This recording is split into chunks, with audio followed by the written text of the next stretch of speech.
You know that feeling when the phone rings and your initial instinct is to let it go to voicemail? When you hear somebody knock at the door and, rather than responding, you freeze like a deer in headlights, praying they will simply go away? You are not alone, and no, you're not transforming into some kind of grumpy introvert.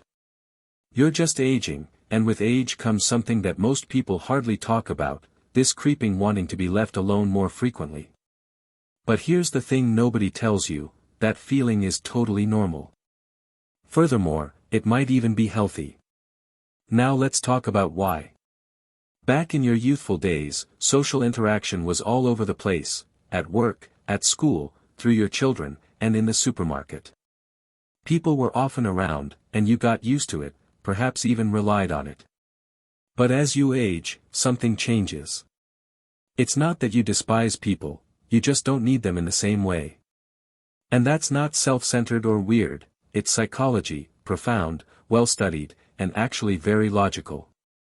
Psychology reason number 1, your tolerance for nonsense reduces to almost zero.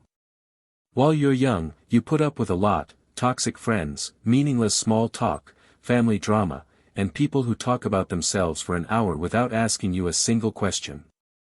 But as time passes by, your tolerance for it disappears. You have spent many years dealing with bullshit, and at a certain moment your inner self suddenly goes, no more. You quit pretending to laugh at jokes that aren't humorous. You quit tolerating opinions that make no sense at all. You walk away from individuals who exhaust you. It's not cruelty, it's self-preservation. You've learned to detect emotional disruption, and you eventually give yourself permission to mute it. Reason number 2, your top choices change. You begin asking yourself different questions. How much vitality do I have today? Who really makes me feel good when I chat with them? Who drains me? Who do I trust? You are no longer seeking popularity, validation, or a full calendar. You're chasing peace. You want reasonable conversations, not shallow chit-chat.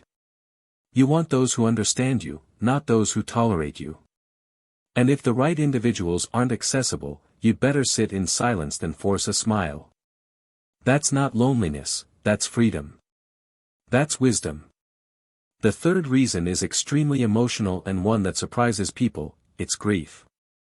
As you age, you lose people. Friends move, loved ones die, and relationships diminish. Every loss takes a small chunk out of your social environment, and for many, that world diminishes without them ever knowing it. And here's the quiet reality. It's not depression, it's not losing hope. It's just a deep understanding that time is short, and with that comes a concentration on quality over quantity. It's the spirit saying, I've loved hard, I've lost hard, and now I only have room for what feels sincerely safe. That takes us to reason number 4, social exhaustion. Not the kind that sleep can fix, but a deeper psychological fatigue. You have spent an entire life navigating personalities, navigating group dynamics, accommodating, and entertaining, and at some point, that becomes stressful. You don't bounce back as fast. A 1-hour lunch with a person who talks too much might knock you out for an entire afternoon. A family meeting with 3 incompatible conversations at once feels like running a mental race. And so you stop saying yes to every single thing. You choose relaxation over obligation. Let me share a truth that many people may not openly acknowledge: loneliness is not a common occurrence among the elderly. In fact, many feel incredibly comfortable being alone. But society doesn't like that story. We're continually convinced that connection is the greatest objective, that the more individuals you have around you, the happier you'll be. But here's the twist: connection does not necessarily mean company. In certain instances, connection is understanding who you are without distraction. Maybe it's enjoying your own thoughts, listening to the birds, staring at the wall with a cup of coffee, and not having the need to explain yourself. That's not avoidance, that's growth. There's a 5th reason people avoid other people more as they grow older, and it's a powerful one: self-awareness. You now know yourself. With that knowledge comes a kind of protective intuition. You stop putting yourself into circumstances that go against your nature. If conversation drains you, you avoid it. If certain individuals stir up old scars, you set up distance, not to punish them, but to protect your peace of mind.